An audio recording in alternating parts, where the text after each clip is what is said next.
अस्सलाम वालेकुम। प्रोग्राम बयानिया के साथ मैं हूं आलिया शबीर। नाज़रीन, पीडीएम का एक ही मकसद, एक ही नुक्ता जिसकी वजह से पीडीएम मार्च से वजूद में आई और वो ये था हुकूमत को घर बेचना, ऐसे जैसे तैसे घर बेचना है। लेकिन क्या अब पीपल्स पार्टी माइनस होने के बाद पीडीएम क्या ऐसा हो सकता है कि हुकूमत को घर बेचने में कामयाब हो जाए, लॉन्ग मार्च करने में कामयाब हो जाए और लॉन्ग मार्च के साथ साथ माइनस पीपल्स पार्टी भी मुमकिन है? और माइनस पीपल्स पार्टी हो गया तो फिर क्या इस्तीफे भी दिए जाएंगे या नहीं दिए जाएंगे?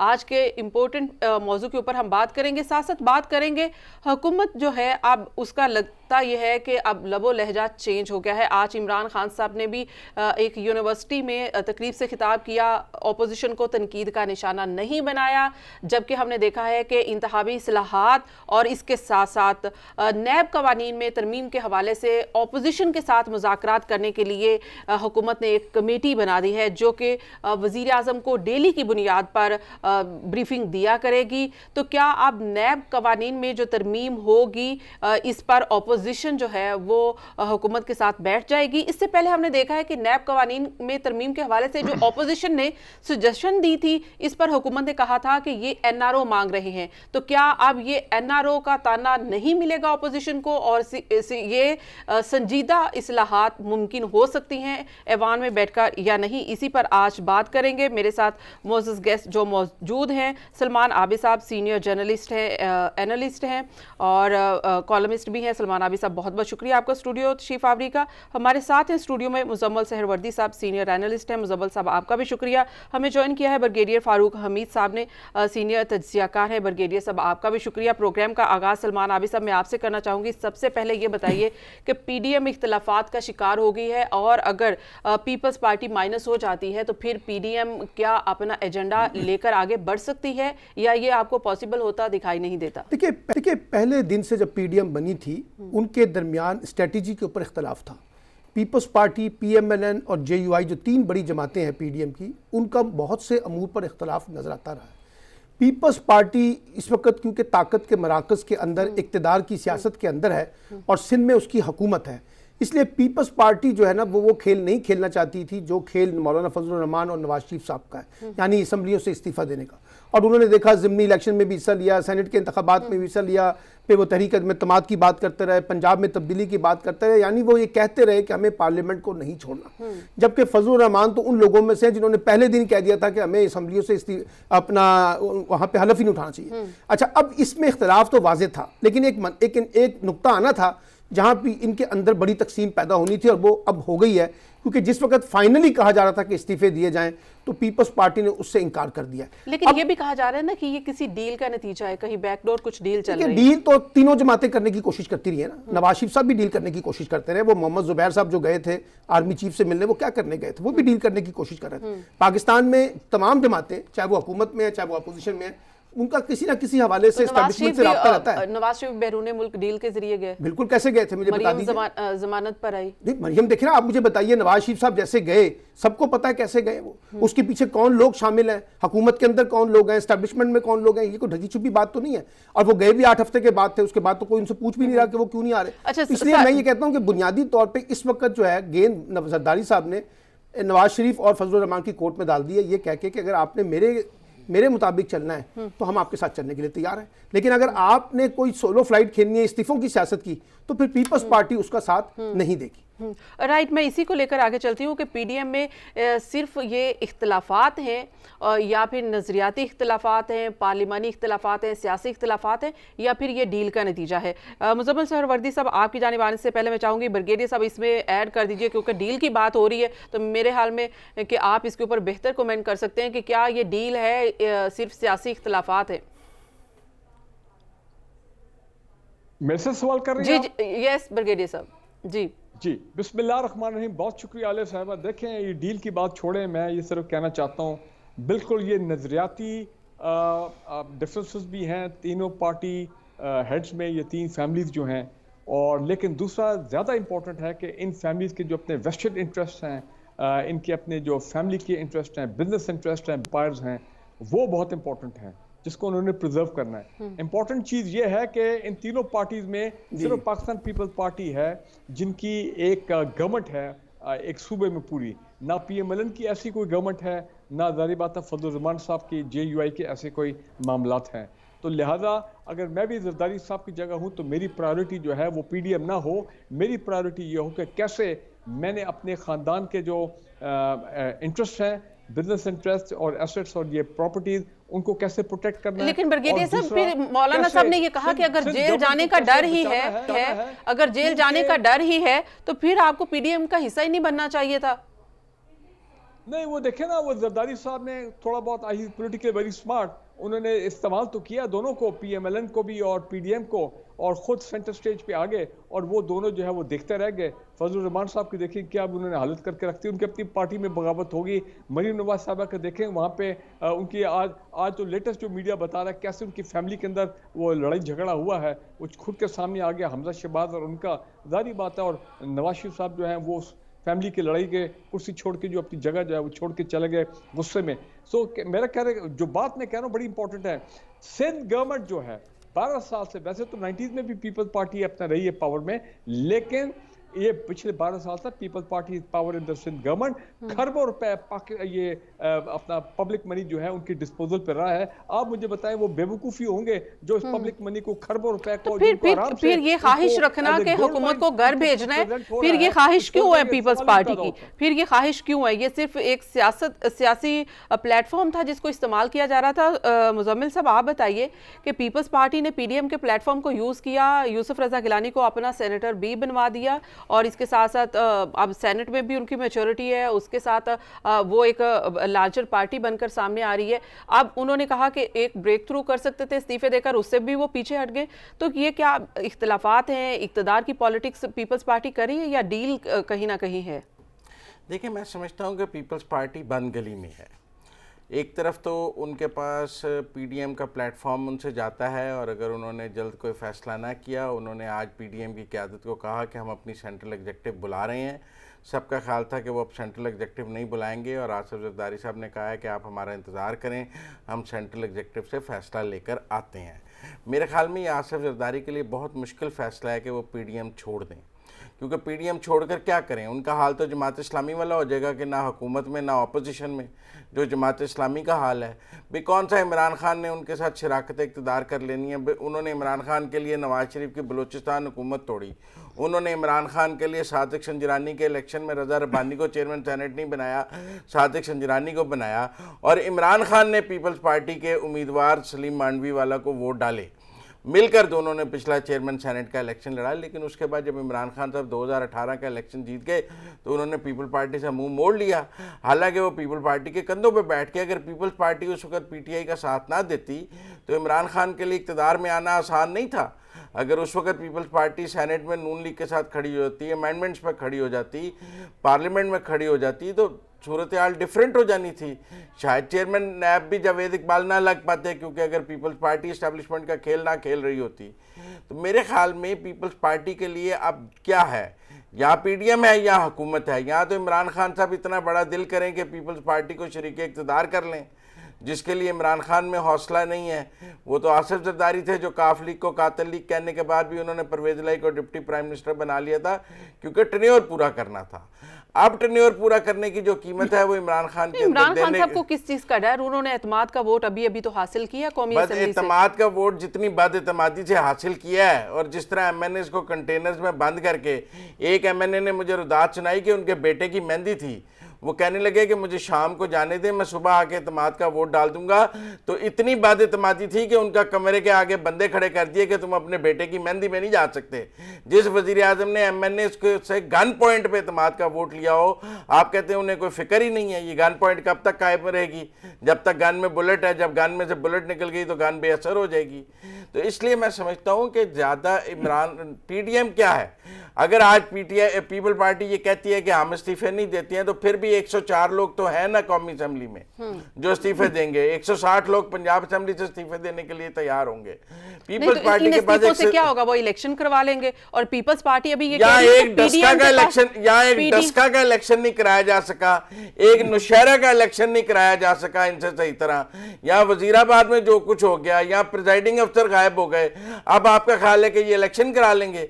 डस्का में फिर फौज लगाने लगे हैं। पहले फौज ने जो इलेक्शन कराए हैं, उसके बाद इस वक्त इदारे इदारे का जो हाल है, इदारा खुद कहता फिर रहा है हम गैर सियासी हैं, हम अच्छा गैर चले सियासी हैं। चले सलमान आबिद साहब, मेरे ख्याल में इसको हम लेट्स मूव टू कि इस तरह से कि अगर पीडीएम जो है वो उसमें पीपल्स पार्टी माइनस हो जाती है तो क्या पीडीएम में फिर भी जान होगी और वो तनहा इमरान खान साहब को टफ टाइम एटलीस्ट दे सकते हैं?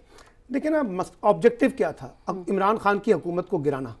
पीपल्स पार्टी तो इस नारे से विड्रॉ कर गई ना, वो तो कहती है कि सिस्टम चलाया जाए। अब आ जाए पीएमएल के ऊपर, जेयूआई के ऊपर। सलमान आबिद साहब, इमरान खान को गिराना नारा नहीं था। तो क्या नारे क्या लगते थे वो? नहीं, इमरान नारे खान बताइए क्या लगते थे? नहीं, नारा तो था अंपायर को न्यूट्रल करना। सर मेरी बात सुने, नारा था अंपायर को न्यूट्रल करना, इमरान खान हदफ नहीं अच्छा था। बात तो सुन ले, नारे सुन लेना। 31 दिसंबर के बाद हुकूमत नहीं रहेगी, ये नारा क्या था? ये भी एक अंपायर जनवरी के का- लिए था, अच्छा, क्योंकि चले- सिलेक्टर्स का था मैसेज। अच्छा चले, अगर सिलेक्टर अच्छा, जब वो अगर कहते सिलेक्टर्स थे को कि था, हम लॉन्ग मार्च पिंडी की तरफ करेंगे तो भाई वो अगर सिलेक्टर्स की सिलेक्टर्स बात के करते था थे। अगर सिलेक्टर के साथ था तो फिर पीपल्स सिलेक्टर ने पार्टी कहा ने मैं न्यूट्रल हूं। अच्छा फिर फिर एस्टैब्लिशमेंट ने न्यूट्रल होने के ओ बाद भाई, नॉन बात तो न्यूट्रल सुन हो लेना, गया। फिर अब वो एस्टैब्लिशमेंट के साथ पीपल्स पार्टी मिल गई, आप ये कहना चाहते हैं? नहीं, मैं ये नहीं कहना अच्छा अगर आप ये नहीं कहना चाहते तो फिर मैं ये कह रहा हूं कि मैं जिस कह रहा हूं वक्त- पीपल पार्टी एस्टैब्लिशमेंट के साथ नहीं मिली, एस्टैब्लिशमेंट पीपल अच्छा पार्टी चले, के साथ एक ही मिली। बात है ना, बात ये फर्क है। अच्छा बात ये है ना, फर्क है। नहीं सर बात दोनों ये है, बातों में बहुत ओहो, फर्क है। देखे ना, बात ये है कि आप इधर से पकड़े कान या उधर से पकड़े।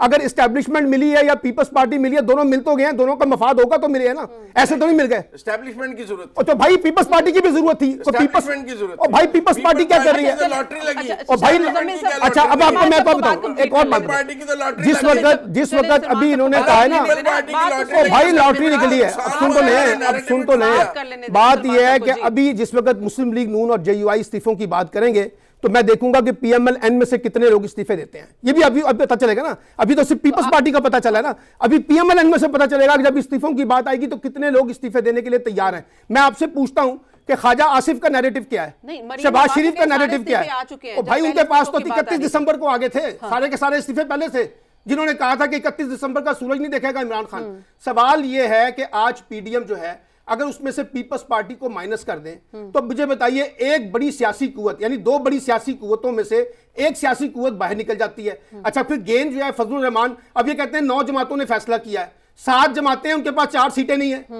ठीक है ना, सीटें तो या तो जेयूआई के पास हैं या फिर पीएमएल के पास हैं। 104 तो ओवरऑल सीट्स हैं, वही तो मैं कह रहा हूं, सीटें किनके पास हैं? जो कह रही है कि हमने मुश्किल फैसला होगी ना, परफॉर्म नहीं कर पाएंगे, वो भी उनके लिए मुश्किल होगी। फैसला तो पीपल्स पार्टी ने और पीएमएल ने करना है। अगर उनमें से एक जमात विड्रॉ कर रही है, आपने कहा कि उनकी सेंट्रल एग्जीक्यूटिव कमेटी फैसला करेगी, आप देख लीजिए 2 हफ्ते बाद सेंट्रल एग्जीक्यूटिव कमेटी क्या फैसला करेगी, वो यही कहेगी कि हमने इस्तीफे नहीं देने। अच्छा ब्रिगेडियर साहब, यानी कि ये मैं इस नुक्ता नजर पर है। सलमान आबिद साहब से डाउट करता हूं, क्योंकि अगर यही फैसला करना हो तो वो सेंट्रल एग्जीक्यूटिव का इजलास दोबारा ना बुलाए। भाई वो पिछले 7 महीने से पीडीएम को ट्रक की बत्ती के पीछे लगाया हुआ है इस्तीफों की सियासत के ऊपर, और फाइनल फैसला क्या किया वो आपने भी देख लिया, मैंने भी देख लिया। जी राइट, इसका मतलब यह है ब्रिगेडियर साहब, पीपल्स पार्टी ने तो गेन किया, एक प्लेटफॉर्म मिला, सियासी प्लेटफॉर्म, उसको यूटिलाइज किया, तो लॉस तो फिर पीएमएलएन के नैरेटिव को हुआ। और अब अगर वो तहरीक लेकर चलते हैं तो क्या वो कामयाबी हासिल कर पाएंगे? आपको क्या लगता है? आपने सही ये अल्फाज कहे कि लॉस तो फिर पीएमएलएन का हुआ, इन द सेंस उसके नैरेटिव का। नवाज शरीफ का और मरीम नवाज का जो नैरेटिव था, और इंक्लूडिंग फजलुर रहमान ऑल्सो, इन्होंने मिलके जो एस्टैब्लिशमेंट को बाय नेम टारगेट किया, और जिस तरह उन्होंने एक तहरीक चलाई, एक और कन्फ्रंटेशन की बात की विद द मिलिट्री एस्टैब्लिशमेंट, मेरा ख्याल है कि वो ना सिर्फ अवाम ने बल्कि विद इन द पार्टी जो जिम्मेदार लोग हैं, रिस्पॉन्सिबल लोग हैं और वाइज लोग हैं, उन्होंने उसको रिजेक्ट किया। और यही वजह है कि जेयूआई के अंदर तो आपने स्प्लिट देख ली कि जनाब हम इस नैरेटिव के साथ, फजलुर रहमान के साथ नहीं चल सकते। पीएमएल में भी आप देखें कि 2-3 लोगों के अलावा उनकी जो बड़ी जो टॉप लीडरशिप है वो सामने आ ही नहीं रही, because they don't agree with this narrative. वैसे तो अब जैसा मैंने कहा, वो तो खानदान के अंदर ही लड़ाई शुरू होगी। देखें, मैं ये समझता हूँ कि PDM minus the Peoples Party बिल्कुल और कमज़ोर हो जाएगी, उनमें इतना दमखम नहीं होगा कि वो कोई लॉन्ग मार्च कर सकें। मेरा नहीं ख्याल है कि वो रेजिग्नेशन देंगे। अगर उन्होंने रेजिग्नेशन की तरफ गए भी, मैं बात करता हूँ माइनस द पीपल्स पार्टी, तो वो बाई इलेक्शन हो जाएंगे, वो 70-75 सीटों के ऊपर वो बाई इलेक्शन हो जाएंगे, और पीटीआई विल कम ज्यादा ताकत के साथ आएगी। तो नुकसान यही एग्जैक्टली आपने ब्रिगेडियर साहब, आपने मोस्ट इंपॉर्टेंट वो रेज किया, वो ये है कि अगर ये 104 सीटें या 70-80 सीटें जितनी भी पीएमएलएन की, अगर पीएमएलएन रिजाइन कर देती है तो फिर बाई इलेक्शन हो गए तो मेजोरिटी में पीटीआई आ सकती है, ये चांसेस है, गवर्नमेंट में है, इसका एज गवर्नमेंट को हासिल हो सकता है। पीपल्स पार्टी का एग्जैक्टली यही नुक्ता नजर है कि इस वक्त अगर रिजाइन करें तो अगर पीटीआई इसका फायदा उठा गई तो नुकसान पीडीएम का होगा। लेकिन इसके साथ साथ एक और भी पीपल्स पार्टी कह रही, मैं एक ब्रेक शामिल कर लूं, ब्रेक के बाद जब हम वापस आएंगे तो यही नुक्ता उठाएंगे कि पीडीएम लॉन्ग मार्च के लिए भी तैयार नहीं थी, पीपल्स पार्टी ने यह भी क्वेश्चन रेज किया है, क्या ऐसा ही है?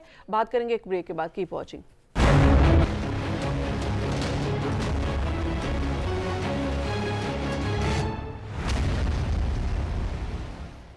वेलकम बैक नाज़रीन। हम बात कर रहे थे कि क्या अगर बाई इलेक्शन की नौबत आती है तो फिर फ़ायदा कौन सी पार्टी उठा सकती है, क्योंकि पीपल्स पार्टी इस वक्त सवाल ये उठा रही है कि इसका फ़ायदा जो है वो पीटीआई उठा सकती है। मुजम्मिल साहब, पीपल्स पार्टी एक तो ये कह रही है कि लॉन्ग मार्च के लिए इस वक्त पीडीएम की कोई तैयारी नहीं थी, इस पर ना कोई इजलास बुलाया गया, ना वो कमेटियाँ बनाई गई ये जो सूबाई सतह पर, ज़िलाई सतह पर जिन्होंने इसके ऊपर तैयारी करनी थी। दूसरा वो ये कह रही है कि अगर हम रिज़ाइन कर देते हैं तो इसका फ़ायदा पीटीआई उठा लेगी, क्योंकि बाई इलेक्शन वो करवा देंगे तो फिर नुकसान होगा, इसलिए उनका ये नैरेटिव है।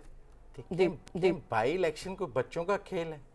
आपने नौशहरा का बाई इलेक्शन देखा है? परवेज खटक का भाई लियाकत खटक जो है वो नून लीग का झंडा लेके खड़ा था।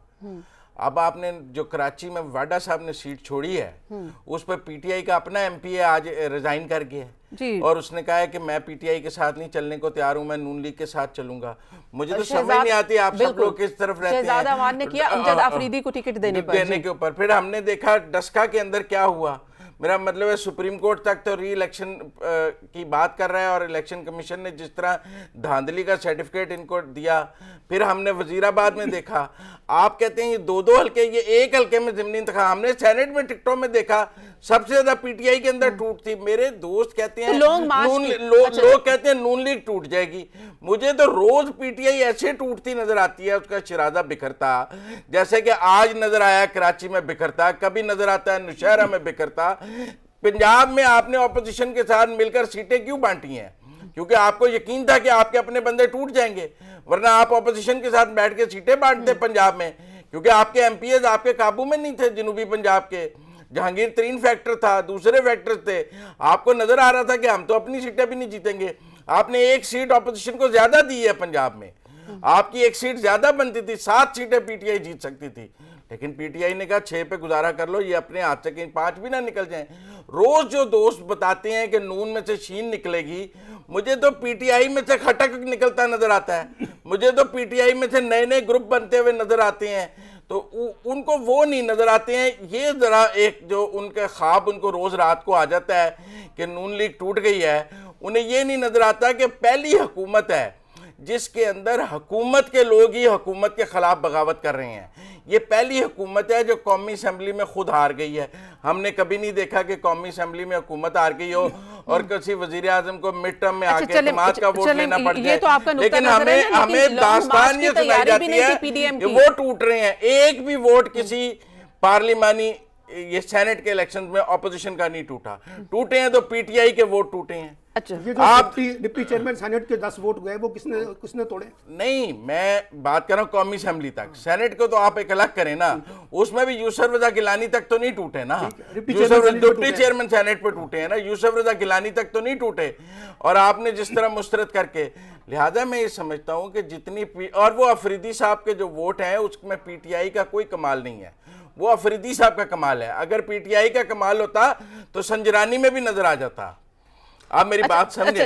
अगर पीटीआई, क्योंकि ज्यादा जो ईगो का मामला था वो संजरानी था, अफरीदी नहीं था ईगो का मामला। वो अफरीदी साहब चूंकि नून लीग में भी रहे हैं, अफरीदी साहब सब जमातों में रहे हैं, उनकी अपनी कनेक्टिविटी थी, वो ले गए हैं, वो फाटा से हैं, आजाद अरकान के ले गए। अच्छा सर, इसके ऊपर मुज़म्मिल साहब कमेंट कर दें, फिर मैं आगे बढ़ूं कि लॉन्ग मार्च के लिए भी तैयारी नहीं थी पीडीएम की। लॉन्ग मार्च के लिए भी तैयारी नहीं थी पीडीएम की। क्या तैयारी नहीं थी लॉन्ग मार्च की? जी जी। देखें, लॉन्ग मार्च पे भी मैं आपको बताता हूँ, पीपल्स पार्टी का लॉन्ग मार्च में कोई अमल दखल नहीं था। उनकी पंजाब में कोई ऐसी वर्क स्ट्रेंथ नहीं है कि वो कोई लोग लेके आ सकते।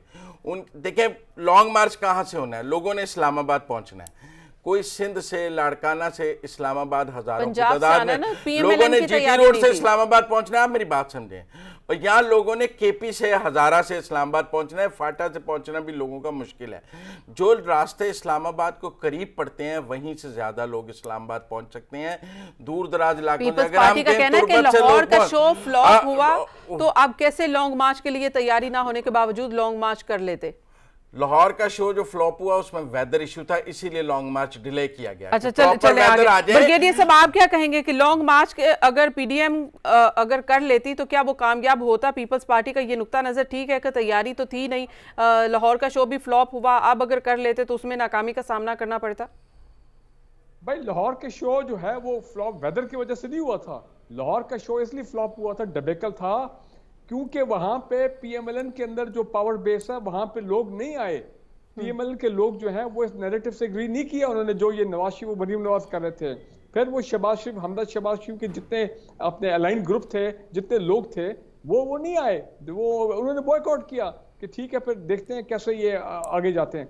तो कहने का मतलब ये है कि अभी भी जब पीडीएम का लॉन्ग मार्च होगा, चाहे पीपल्स पार्टी की ठीक है वो पंजाब में उतनी फॉलोइंग नहीं है, लेकिन नंबर एक मैं समझता हूँ पीपल्स पार्टी अगर उस वक्त तक रही पीडीएम में, जो प्रॉब्लम वो रहेगी जरूर, रेजिग्नेशन के ऊपर ये मामला चलता रहेगा इनके आपस में इख्तलाफ, लेकिन एक फेस सेविंग के तौर पे पीडीएम के साथ जो है लॉन्ग मार्च में पीपल्स पार्टी के लोग आएंगे, बट उनकी वो इतनी बड़ी फॉलोइंग जो है वो नहीं होगी। और दूसरी बात ये मास मोबिलाइजेशन जो होती है लॉन्ग मार्च में, लॉन्ग मार्च के ये मतलब नहीं है कि आपने वहां से आप चलेंगे तो आप इस्लामाबाद आएंगे। लॉन्ग मार्च होती है कि आप चलेंगे जनाब सिंध के इंटीरियर से, बलूचिस्तान के इंटीरियर से, and all the way you come to Islamabad. वो होती है सही माने की लॉन्ग मार्च। उसमें तो लोग, जब लोग इनके साथ नहीं है तो मुझे बताएं ये लॉन्ग मार्च करेंगे सिंबॉलिक, जिस तरह लोगों को बताने के लिए सिंबॉलिक फेस सेविंग लॉन्ग मार्च होगी। और वो भी मैं बता दूं, ये मई जून का महीना जो है रमजान के बाद, ये गर्मियों का पाकिस्तान में आप वेदर का देखें, यहां पे मैं मानता हूं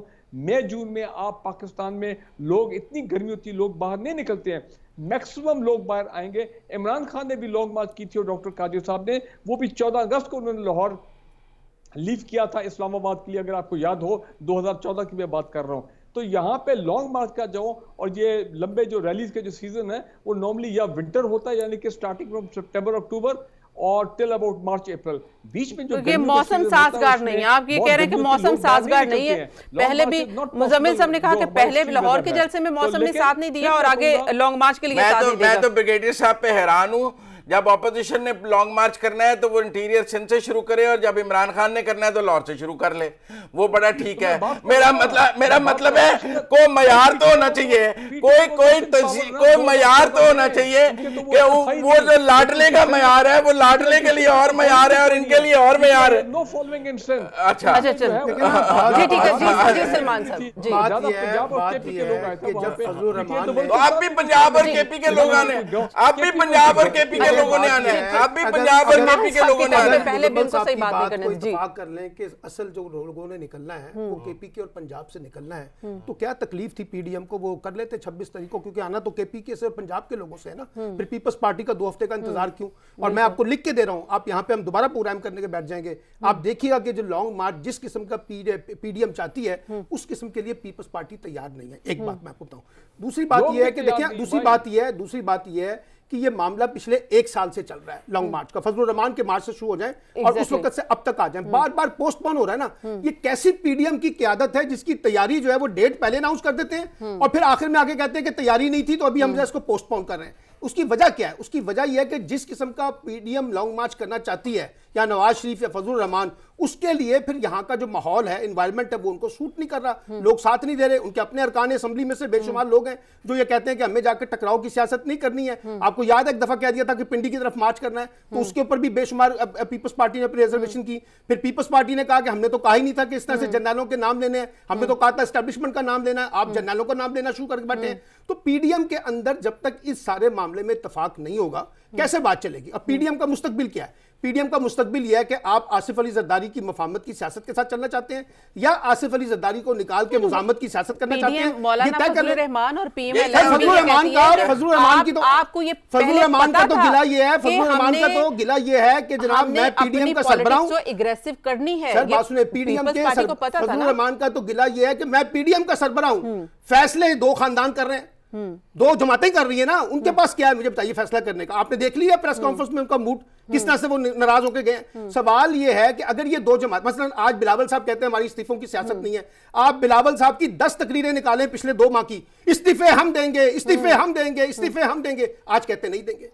ठीक है, फजलुर रहमान कहते थे कि किसी सूरत में लॉन्ग मार्च मौलाना साहब ने अब थोड़ा सा ये भी उन्होंने अब जज कर लिया, उनका स्टेटमेंट जो रिसेंट लिया वो ये कहते हैं कि पीडीएम को तोड़ने की साजिशें की जा रही है, हम बच्चे नहीं जो कर रहे हैं। देखे ना, ये सियासतदान बच्चे तो नहीं है ना, ये तो ना कहें कि एस्टैब्लिशमेंट एक गोली रख के सर पे कह रही है कि आप पीडीएम तोड़ दें। पीपल्स पार्टी ने अपना इंटरेस्ट देखा है। मैं आपसे पूछ रहा हूं ना, मोहम्मद जुबैर किसके इंटरेस्ट को पूरा करने के लिए एस्टैब्लिशमेंट से मिले थे, आप मुझे बता दीजिए। पीएमएलएन के इंटरेस्ट के लिए गए थे ना, शरीफ खानदान के इंटरेस्ट के लिए गए थे ना। अगर मामला डील हो जाती, मामला तय हो जाते तो सूरत मुख्तलिफ होती। तो ये तमाम जमातें अपने मामला तो तय करने की कोशिश कर रही हैं। शहबाज शरीफ साहब ने तो खुल के कहा है कि मेरे तो एस्टैब्लिशमेंट के साथ सारे मामला तय हो चुके थे, ये तो खराब कर दिया इन लोगों ने। यानी जब आपके मामला तय हो जाएं तो एस्टैब्लिशमेंट भी ठीक है, जब मामला खराब हो जाएं तो फिर एस्टैब्लिशमेंट बुरी है। ठीक है, इसलिए मैं ये कहता हूं अरकान असेंबली को भी पता है कि जब उन्होंने सियासत करनी है तो वो किसके साथ किस पलड़े में खड़े हों, उसी की बेसिस पर चल रहे ना। नवाज शरीफ का वोट है, नवाज शरीफ के साथ खड़े हुए हैं। जवाब दे दूं? जी जी दीजिए। जी जी इसके ऊपर अगर सवाल एस्टैब्लिशमेंट से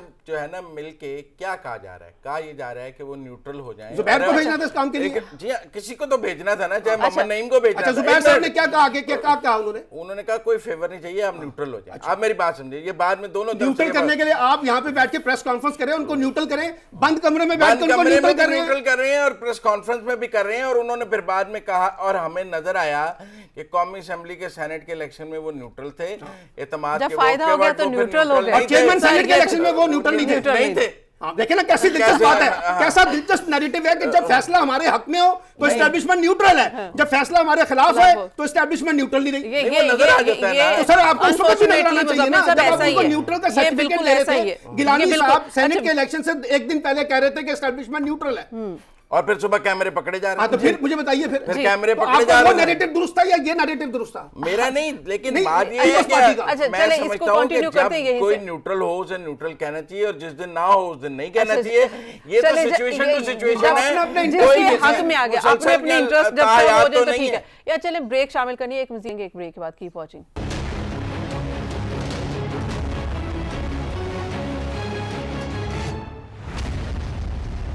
वेलकम बैक नाज़रीन। हम बात कर रहे थे कि हुकूमत और अपोजिशन के जो अब ये आपस में इख्तलाफात हैं और पीडीएम के खासकर जो आपस में इख्तलाफात हैं, अब ये किस तरह से मैनेज हो सकते हैं कि ये क्या पीडीएम साथ चलेगी या नहीं। जाहिर है कि ये आप पीपल्स पार्टी का जो नेक्स्ट इजलास है 4 अप्रैल को, उसमें ही फैसला होगा। लेकिन आगे बढ़ते हुए हम बात करेंगे, हुकूमत ने एक अहम फैसला किया है और वो ये है इंतखाबी इस्लाहात से मुतालिक और नैब कवानीन में तरमीम से मुतालिक एक कमेटी बना दी है और इसके लिए अपोजिशन से राब्ते करेगी ये कमेटी और वजीर आजम को ये रिपोर्ट पेश करेगी। तो ये नैब कवानीन में तरमीम के हवाले से हुकूमत का ये मौक़िफ़ रहा है कि अपोजिशन ने नैब कवानीन में तरमीम के लिए जो भी नुकात दिए वो एनआरओ था।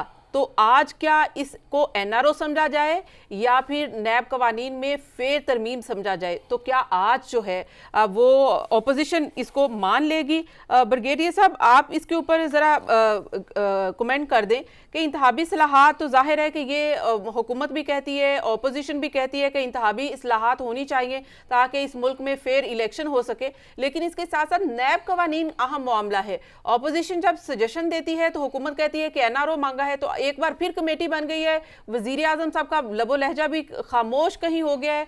तो क्या हम कहें कि अब एक वजीर आजम साहब अब थोड़ी सी लचक का मुजाहरा कर रहे हैं अपोजिशन के लिए? देखिए, पहली बात यह कि प्राइम मिनिस्टर इमरान खान की 2 बड़ी कन्विंसिंग विक्ट्रीज हुई हैं। पहला तो यह कि सेनेट में उन्होंने मर्ज किया the largest biggest party as the largest political party in the Senate election. तो ये तो उनकी एक बहुत बड़ी कामयाबी है। और दूसरा ये कि पीडीएम में जो स्प्लिट आया है, पीडीएम अमली तौर पे जो मैं समझता हूँ कि अब उसमें वो जोश और जान जो है ना वो ख़त्म हो गया। तो इसके बाद मेरा ख्याल प्राइम मिनिस्टर ने अब ये सोचा है कि ठीक है, जहाँ तक इस्लाहात हैं, इलेक्टोरल रिफॉर्म्स हो गए, नैब रिफॉर्म्स, इसके बारे में जो भी अब होना है, तो why not sit down with the opposition and do it. तो मेरा ख्याल अच्छी बातें करना चाहिए। नैब इस्लाहात नहीं, लेकिन अब नैब कवानीन में तरमीम एनआरओ माना जाए, या ये हुकूमत की जो पेशकश है इसमें इसको बाद में एनआरओ तो नहीं कहा जाएगा अगर ऑपोजिशन मान लेती है तो? नहीं, देखिए ऑपोजिशन ने तो ये कहा था ना कि 34 जो अपना नैब के जो कानून है उन सब में चेंज ऐसे लाया जाए कि जो नैब को बिल्कुल टूथलेस बना के उसको खत्म कर दिया जाए, एक किस्म का, उससे बेहतर नैब को खत्म वैसे ही बंद कर दिया आप। लेकिन मेरा ख्याल है नहीं, एक सुप्रीम कोर्ट की भी रिक्वायरमेंट है कुछ नैब के 2-3 इश्यूज के ऊपर तरमीम हो, वॉलंटरी रिटर्न हो, प्ली बार्गेन, गालिबन इस किस्म के और भी जो हो, शायद ये जो अपना 90 दिन का पीरियड है जिसमें नैब की कस्टडी में है, हो सकता है इसमें थोड़ी बहुत कमी हो जाए।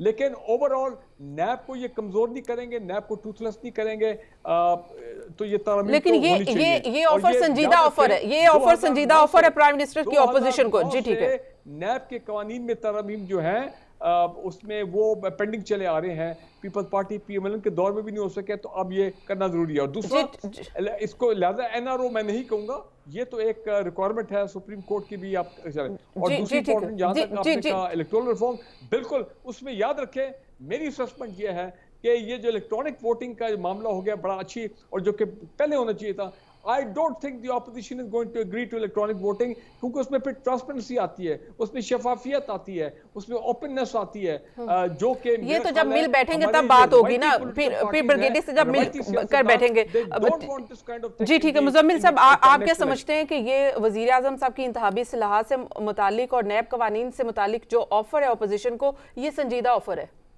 नहीं, देखिए मैं आपको बताऊं, आप दोहरे मयार के साथ नहीं चल सकते। मसलन अगर अपोजिशन का लीडर 20 माह कैद काट के आए नैब की और उसका किसी ने इस्तकबाल किया है, तो वज़ीर आज़म उसको अपनी तकरीर में तनकीद का निशाना बनाते हैं कि जो नैब से आए हैं उनके इस्तकबाल क्यों होते हैं। और जब आपके लोग नैब से कैद काट के बाहर निकलें तो आप अगले दिन उनको वज़ीर का हलफ दे देते हैं। पंजाब में 2 वज़ीर हैं जो नैब ने गिरफ्तार किए हैं, जिनके ऊपर रेफरेंस फाइल किए हैं, दोनों को आपने दोबारा वज़ीर बनाया कि नहीं बनाया? जो अपोजिशन के लोग हैं उनके आप प्रोटेक्शन ऑर्डर भी जारी करने को तैयार नहीं है, और अपने लोगों के आप दोबारा काबीना में शामिल करने के लिए तैयार हैं। आप देखें ना, पेशावर में आपने क्या किया है, एक एमपीए जो डबल मर्डर में इन्वॉल्व है, उसको जिसकी बेल हाई कोर्ट से भी रिजेक्ट है, टेररिस्ट कोर्ट से भी रिजेक्ट है, आपने एमपीए हॉस्टल को जेल करार दे दिया क्योंकि आपने उससे सेनेट में वोट लेना था। तो एक तो दोहरे मयार का एहतसाब कोई नहीं चलेगा। जो एहतसाब है वो या तो यकसा होगा या नहीं होगा। अगर आप ये कहें कि जो हमारे वज़रा अगर नैब पकड़े तो उनको दोबारा वज़ीर बनने का हक है, लेकिन अगर ऑपोजिशन से किसी को पकड़ा जाए तो उनके प्रोटेक्शन ऑर्डर भी नहीं जारी हो सकते, तो फिर इस नैब इस्लाहात को कौन मानेगा? और फिर आप ऑर्डिनेंस से बिजनेसमैन को निकाल दें, आप ऑर्डिनेंस से कहें कि जी फलां का एहतसाब भी नैब नहीं कर सकता, लेकिन सिर्फ ऑपोजिशन का कर सकता है, हुकूमत का भी नहीं कर सकता, स्टेट बैंक का भी नहीं कर सकता, सी पैक का भी नहीं कर सकता। रोज आप एक ऑर्डिनेंस लाके कभी सी पैक को नैब से बाहर निकाल लेते हैं, कभी स्टेट बैंक को नैब से बाहर निकाल लेते हैं, फिर एक ऑर्डिनेंस लाते हैं कि हम बिजनेसमैन को निकाल लेते हैं। तो फिर आप उसमें सीधा लिख दें ओनली फॉर ऑपोजिशन। जी ठीक है, सलमान आबिद साहब आपको क्या लगता है कि वज़ीर आज़म साहब संजीदा है इस ऑफर के साथ? देखें, मैं ये कहता हूँ संजीदा हर बंदा अपनी पावर पॉलिटिक्स को देखता है। अब इमरान खान ने एक ऑफर की है ना, अब देखेंगे कि अपोजिशन उसके ऊपर क्या बिहेव करती है। मिसाल के तौर पे जिस तरह खाकान अब्बासी साहब ने इलेक्टोरल रिफॉर्म्स पे जो जिस तरह से बात की है, उससे तो लगता है उन्होंने कहा कि हम तो बैठेंगे नहीं। तो अगर वो नहीं बैठेंगे तो ये मामला फिर डेडलॉक में चला जाएगा। जब आप एनआरओ कह देंगे तो और फिर उसके बाद बात ये है कि अगर आपने माजी का मातम करना तो फिर सब एक दूसरे को बहुत कुछ कहते रहे ना। ये तो पीपल्स पार्टी के बारे में भी पीएमएलएन क्या कहती रही है, पीएमएलएन पीपल्स पार्टी के बारे में क्या कहती रही है, पीटीआई क्या कहती रही है अपने लोगों के बारे में। मैं इस बहस में नहीं पड़ता। मैं ये कहता हूँ ये जो अपॉर्चुनिटी निकली है इलेक्ट्रॉनिक रिफॉर्म्स की और नैब में तरमीम की, अब ये होंगी उसी सूरत में जब अपोजिशन उसका साथ देगी, पहली बात। और जब अपोजिशन साथ देगी तो पता चल जाएगा कि वो साथ देती है या उसकी मुखालफत करती है।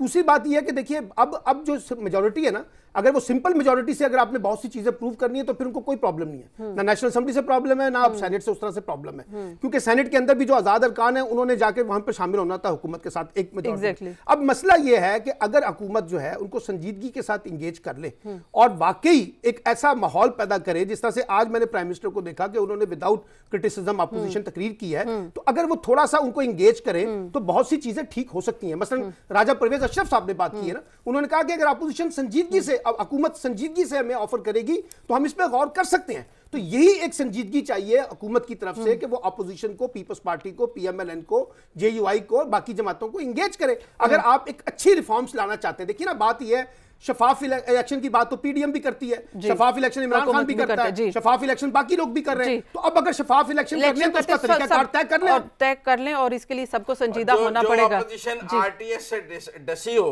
जी, वो तो 2013 में डसी है। वो भैया ये एक नेक्स्ट प्रोग्राम के लिए छोड़ दें।